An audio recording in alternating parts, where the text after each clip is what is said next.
to you live from the DadPad. I see a lot of streamers trash, get a glad bag. Anytime I'm loaded up, no they big mad. Can't you see we going live? I know you feel the vibe.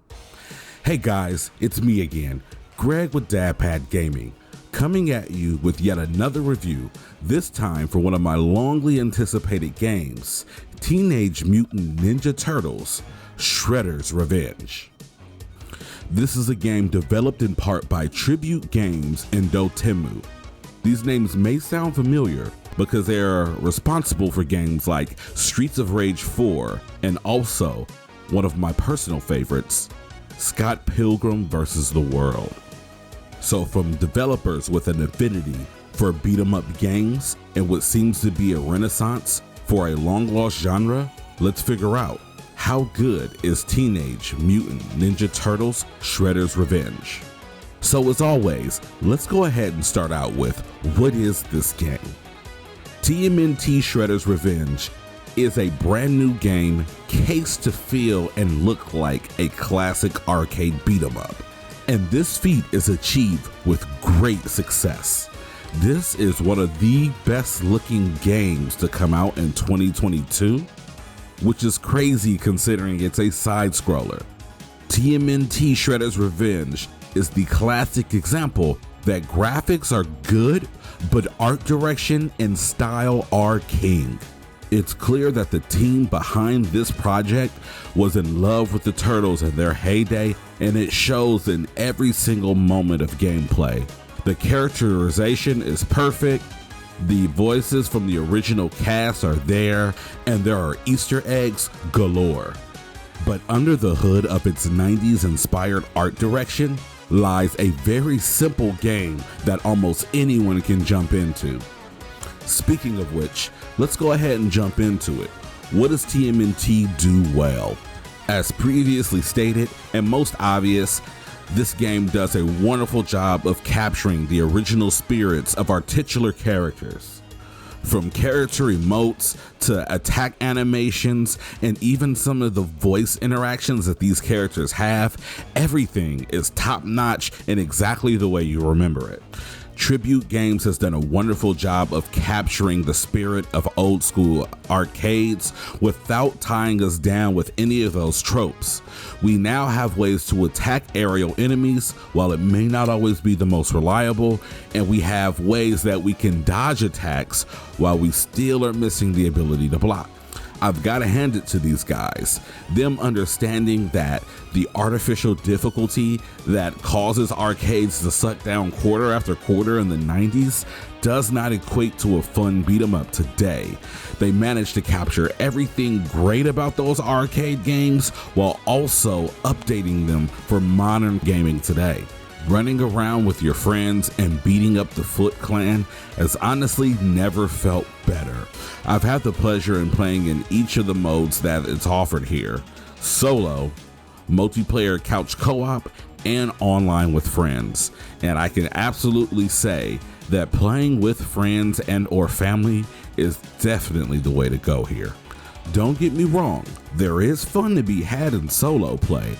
However, once we get past aesthetic and fun factor, the issues of TMNT Shredder's Revenge start to unveil. Earlier on, I mentioned that the gameplay of TMNT Shredder's Revenge is quite simple, and that is a good thing, but honestly, it is also one of the problems with this title.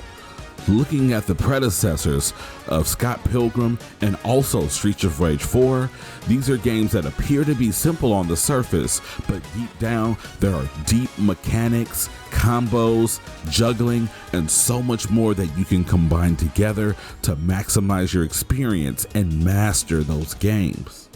And while TMNT does offer up to 7 characters, quite honestly, away from the animations of each character, there's not really much incentive to dive into this game multiple times to play as those characters in solo runs. Now, to be fair, in story mode, they do implement light RPG mechanics that allow you to get more health and sometimes additional abilities through leveling up your favorite turtle. But honestly, in the grand scheme of things, those moves look cool for a while, but you find very soon that they are only usable against certain enemies. And if those moves are used against the wrong enemy, they do less damage and you don't even get the cool animation that goes along with those abilities, which ends up rendering your original special ability to still be the best one to use in all situations, especially against bosses.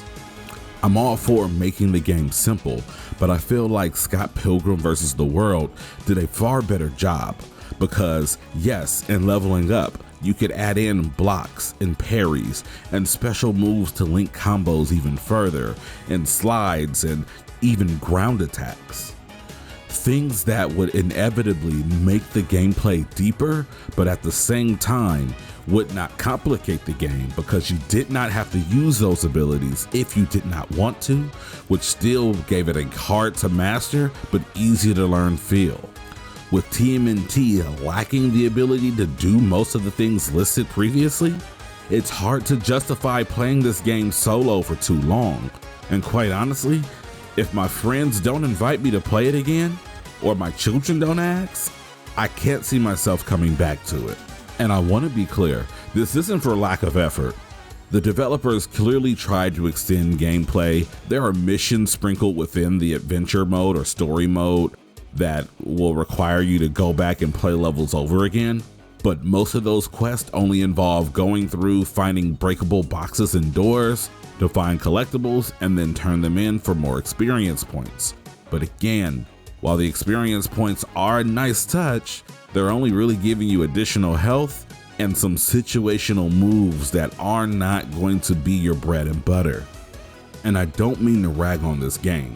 TMNT does actually achieve what it set out to do, and that's capture the glory days of the Turtles and make us remember why we love them. However, I cannot justify playing this game solo for more than maybe one playthrough.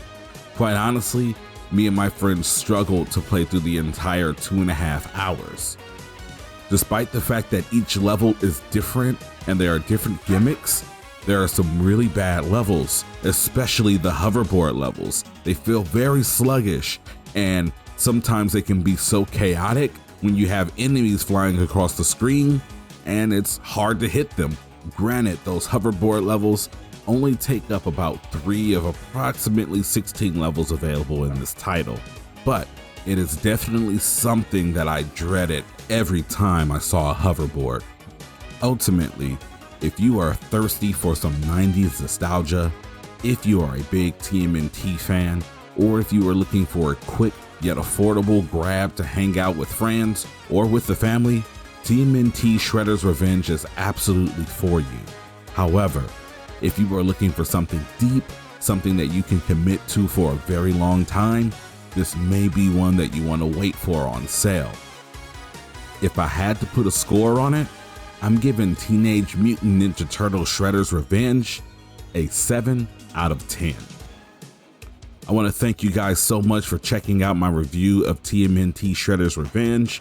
If you like this review and you want more, click on the suggested videos. And for everything else, keep it locked right here on Blerd Line's podcast YouTube channel, where we provide plenty of podcasts and have more great content to come. And don't forget to like, subscribe, and drop a comment. Let us know, how did you feel about this game? Have you purchased it yet? Or is it something that you're going to throw into the backlog and buy it down the line? Please let us know. We love the engagement. Thanks again for watching, guys, and have a wonderful day.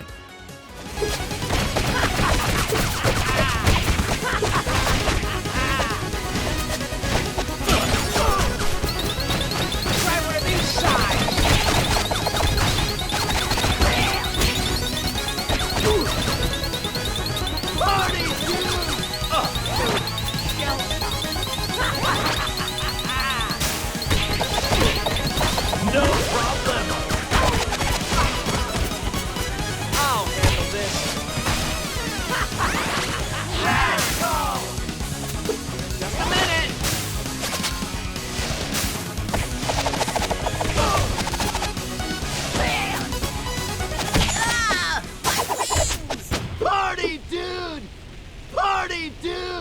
Easy peasy.